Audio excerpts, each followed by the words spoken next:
The day time started running backwards, I was already late. If you want to know what falling feels like when the world is trying to climb back into itself, listen close. It happens in a million small reversals before the big ones. A coffee unspilled itself off the counter and climbed back into its cup. My neighbor's dog, who'd been barking 2 doors down, pulled its howl back into a whimper and then into sleep. The bruise on my knuckle faded like someone running a soft eraser over ink. People laughed about it that morning until they stopped laughing. My name is Jonah Reyes. I'm 34, freelance audio editor, and I used to believe time was the one thing you couldn't bargain with. I learned that week how wrong I was. It started at 8:03 a.m. with a car accident 3 blocks away. I heard the screech and the bang, and for a second I thought that was normal. Then the siren pulled itself down the street in the opposite direction. Metal folded itself smooth, and a woman on the curb who'd been screaming inhaled the scream back into her throat like she was unbreathing. People around me stared like they'd just witnessed a magician eat a clock. Phones lit up, notifications unread, then unread notifications vanished. A toddler backed away from an ice cream cone and licked it into existence. It was almost funny until my sister's voice stopped existing. At first, I thought I was hallucinating. Then I checked my phone. The timeline app I used to mark deadlines, stupid little habit, flipped. Tasks I'd completed reappeared with red empty boxes. My track revisions undid themselves in the audio timeline, like someone hit undo with the universe as the file. I recorded a quick video to prove what I was seeing. When I played it back, the footage rewound instead of played. My words came out inverted, syllables sliding backward like someone rewiring a tape. The camera file's timestamp read 07:59. My watch read 08:05. I looked at the reflection of a calendar stuck to my fridge and watched the date peel itself off and curl back to the previous day. And in the middle of that small domestic chaos, something else felt wrong. My memories were still forward. I remembered last night the way my sister poured tequila and laughed at a god-awful 90s sitcom. But on the sidewalk below my building, someone I'd watched cry 30 minutes earlier had her hair smooth and clean and untied, like the tears had never happened. The world was unmaking its recent past, and for reasons I could not account for, I was not being unmade with it. By noon, the news had stopped being useful. Broadcast anchors tried to narrate the undoing, but their sentences folded back into silence. A live feed of a city skyline showed smoke crawling back down the side of a high-rise and into the smoldering ashes like a river running uphill. Scientists on TV, or the shell of them on a feed, used words like entropy and temporal inversion. The lines on their lab graphs marched left instead of right. In one clip, a researcher's whiteboard filled with equations in thick marker, then wiped itself clean and became empty like a pause. The government declared an emergency, which looked exactly like the same announcement rewinding itself for the last 2 hours. People called it a glitch, a mass psychosis, something out of a movie. The hashtag Backwards Day trended in both directions. That's the thing about hysteria. Humans try to name the thing that terrifies them, but giving it a name didn't stop it from unhappening. I tried to keep a log. I taped myself reading a simple sentence into a recorder. Today the clock is broken. When I played the tape back, the words unspooled. The file's duration got shorter each time I listened. The date on the file regressed. I learned fast that anything that could be rewound, footage, audio, paper, would find its way backwards. My own handwriting smudged itself out when I tried to keep notes in a notebook. Digital saved files rolled up like a carpet and disappeared.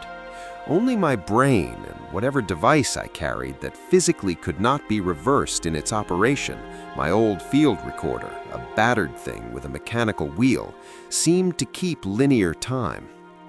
It made me into a witness and nothing else. People around me aged into younger versions of themselves. Baristas looked less worn.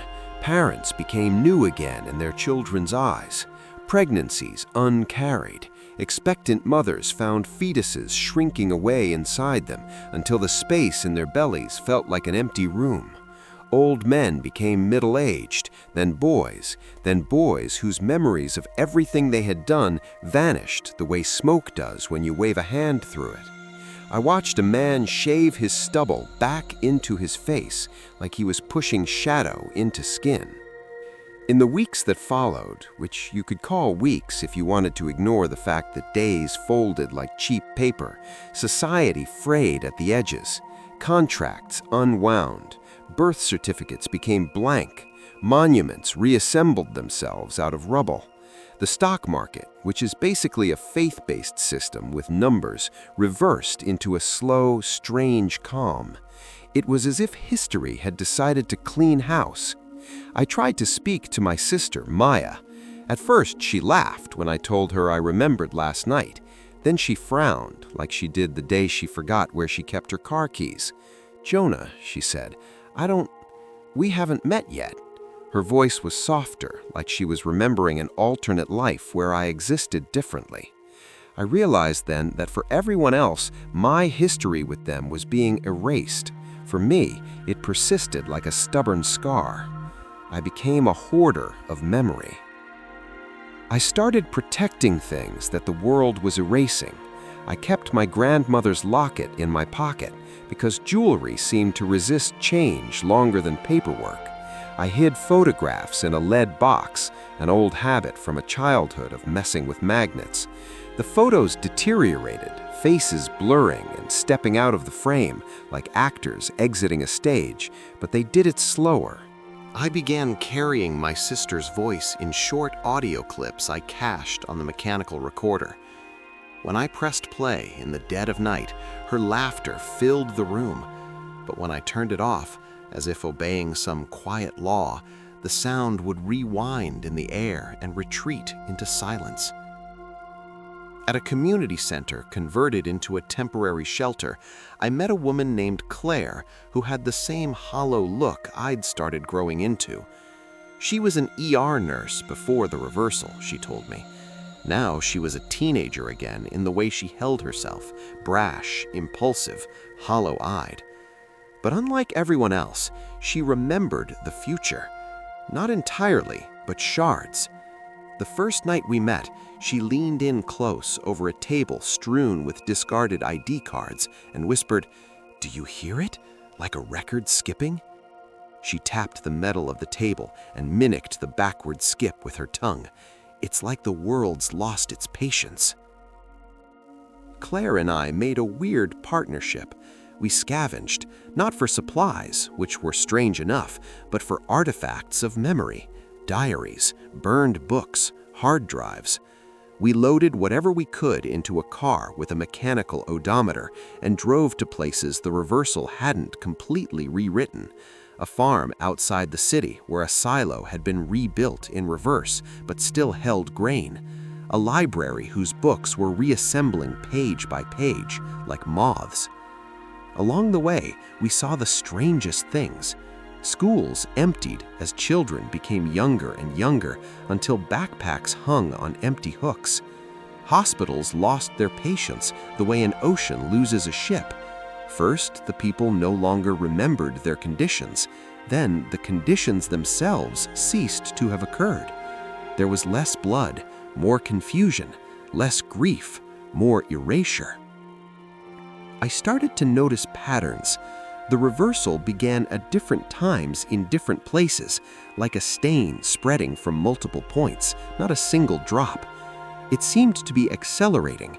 The farther back it went, the more anomalies sprang up, memories from people who shouldn't have been, language morphing back into older dialects, music unwinding into simpler chords.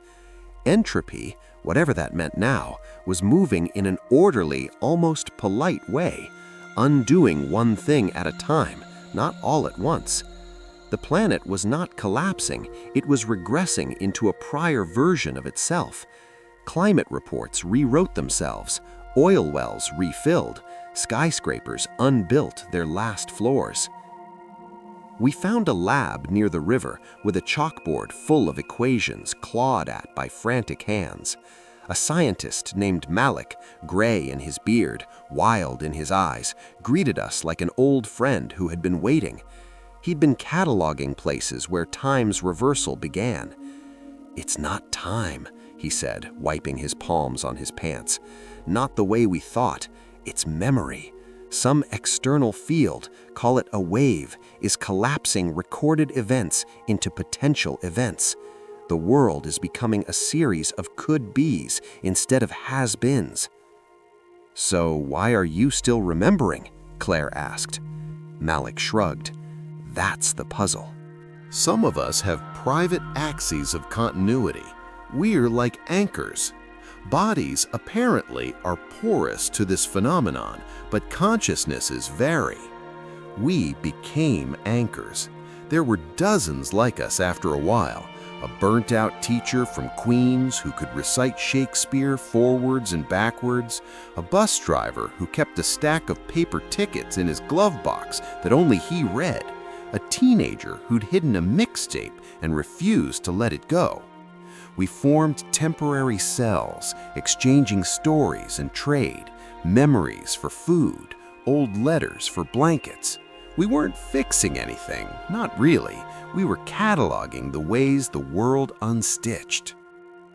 One night, after the reverse tide touched the edge of downtown, I sat on a roof and listened to the city inhale its past. Streetlights popped into place like glowworms.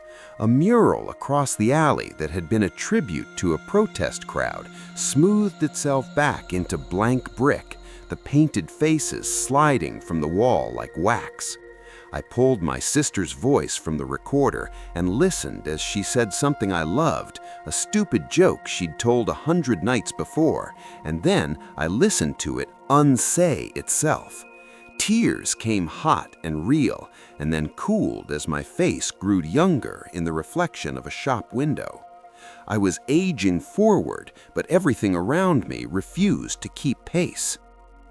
In the middle of the chaos, Claire found a thing, a small analog clock, brass and heavy, with a winding key like something from a child's treasure box.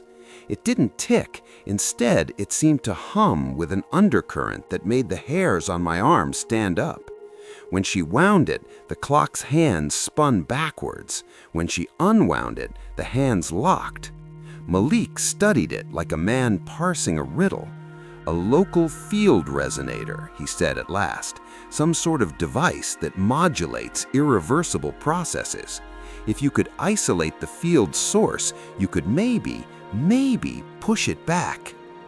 Hope is a dangerous thing when the world is literally unmaking itself. It makes you do irrational things. We devised a plan that had the terrible clarity of desperation. Find the origin point and reverse the reversal. We mapped the lithe endpoints, the fractures where backward time events were most pronounced, and traced them like veins toward the coast, toward a strange geometric anomaly in satellite images that Malik called the seam. When we arrived at the seam, the world behaved like a photograph being developed in reverse. Ocean waves smoothed themselves back into glass, and the gulls flew shoreward and tucked their wings in until they were just dots. A monolithic structure sat half-emerged on the beach, metal ribbing folding into itself, glass reintegrating like fishing line threaded through a net. There was a low hum in the air, so constant it felt like pressure. Inside the structure, if that's what it could be called, there were instruments, arrays that looked half scientific, half artifact, and a central chamber with a console that was no longer in English. Symbols pulsed in a language that felt like math, spoken as breathing. In the center of the chamber, suspended in a web of fiber and light, was a sphere of something like mercury, alive with folding reflections. The sphere's surface showed scenes out of order, a child laughing, then unlaughing, a tree losing its rings in reverse, a man's face reassembling from a jawline into a skull. The sphere was thinking or remembering or forgetting. We learned painfully that the seam was not a malfunction, it was an organism. It was a byproduct of something older than our calendars. Moloch, who had been the bravest of us all, whispered the word we'd all been avoiding: cleanse. This thing was undoing because it perceived accumulation as a problem, entropy as pollution. It was restoring the world to a prior state where it had less history, less weight. Perhaps it was a planetary immune response. Perhaps it was an alien bureaucrat with a clipboard. It didn't matter. The seam treated events like debris and swept them away. We argued about whether to stop it. The math said it could be localized, a focused flux.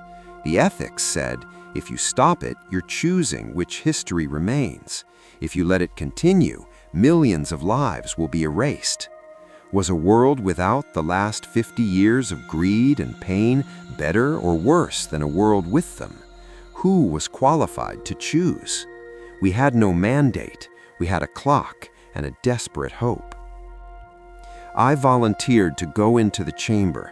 I told myself it was because I had a stubborn faith in continuity, but the truth was simpler. No one wanted to risk undoing someone else's last good years. And for the first time in my life, I understood how much I loved what I had. I twisted the winding key Claire had found until my knuckles ached and felt the hum of the seam through the metal. The sphere watched me like an animal watches a match. I pressed my palm to the console and thought of the people I couldn't save by letting time run backward forever. My sister, Maya, Moloch's daughter, who refused to be anything other than a presence in his stories, Claire's patient, who had been a sculptor before she unlearned how to carve. The seam resisted like a tide. Images of choices we'd made shuffled like cards. It offered me a bargain in images.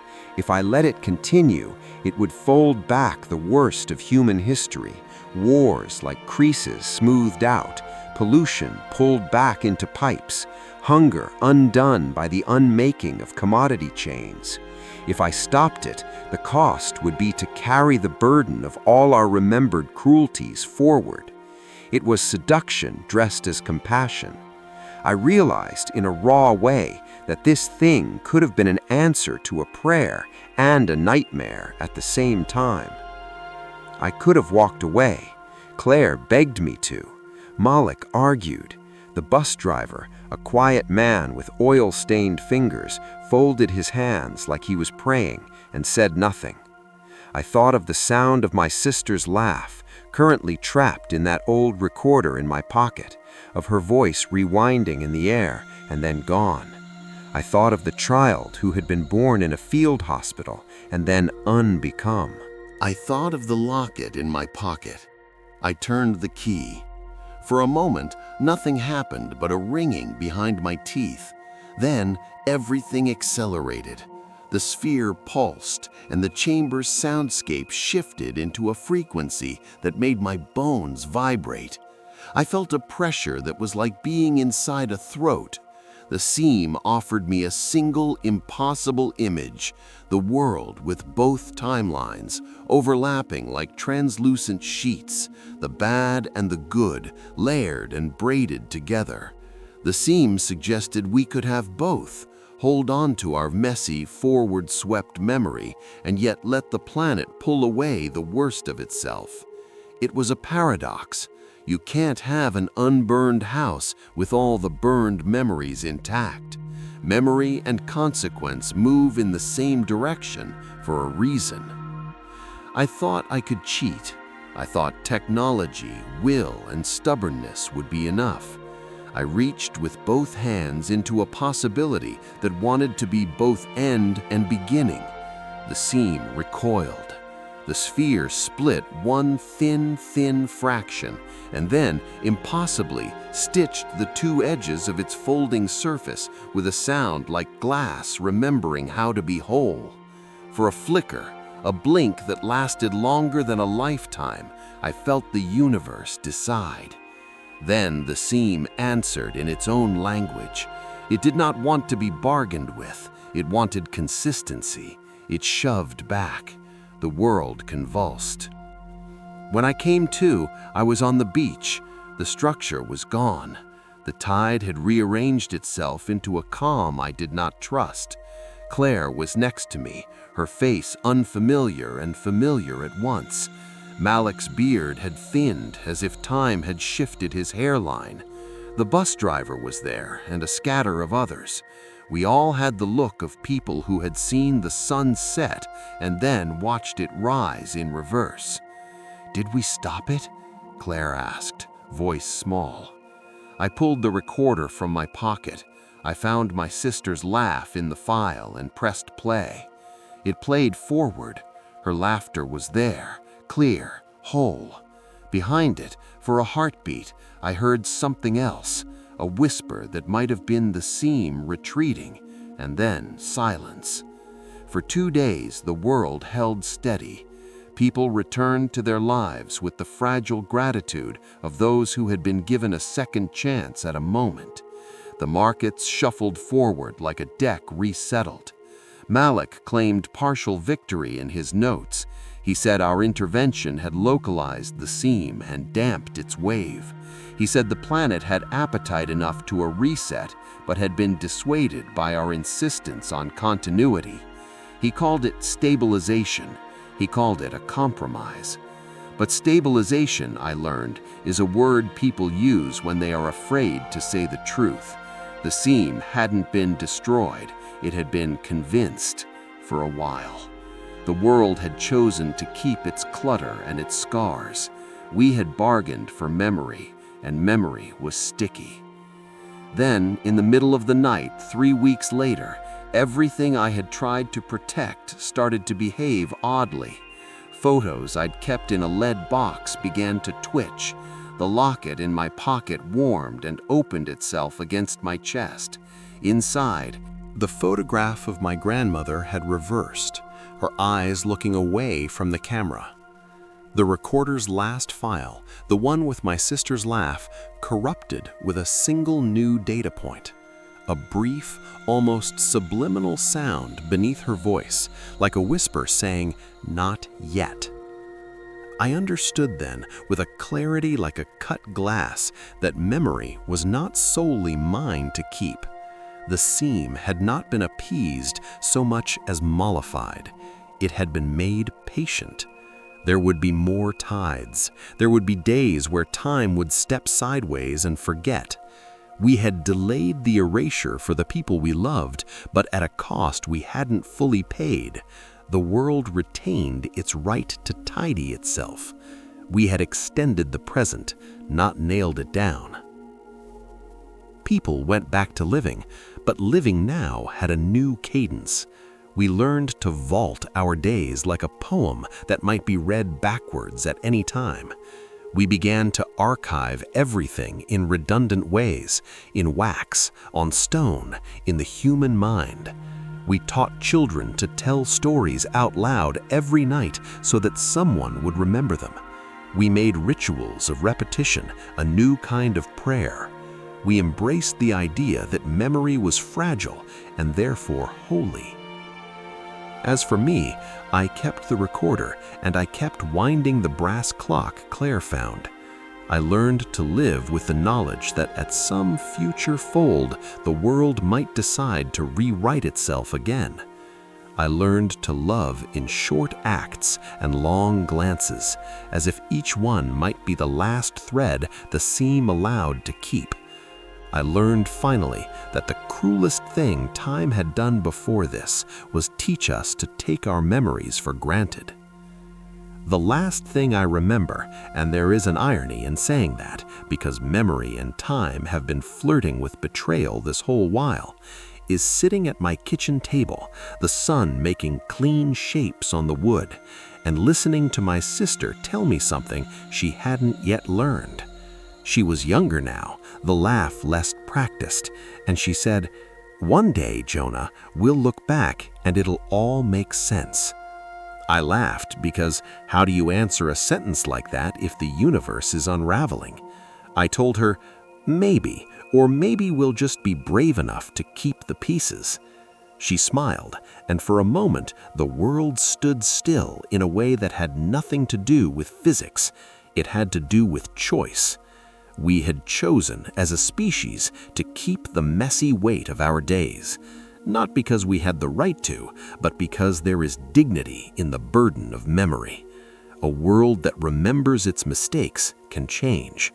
A world that forgets them becomes a different thing entirely. So I keep my recorder charged. I keep my notes. I tape family photos to the underside of my desk. I tell Claire's jokes back to her over and over until they feel like hymns. And at night, when the city hums and the clock in my kitchen ticks and the seam is a rumor at the edges of the sea, I press my palm against the brass and wind the key just a little. Not to stop the world from ever being a stranger again. That, I have learned, is arrogance, but to remind myself that memory is work, and work is worth doing. If time wants to run backwards again, it can. I will be here, stubborn and forward-moving, to keep a record of everything we love, because love is an argument against erasure. And if the world insists on cleaning house, then at least someone will remember what used to be on the mantelpiece. At least someone will say the names loud enough that they cannot be easily tidied away. Listen, if you ever find yourself watching your hands put things back together in the wrong order, don't assume you are alone. Remember to speak, record, hold, because the worst of all endings is not to be erased, but to be forgotten. And that, even the seam, seems reluctant to do.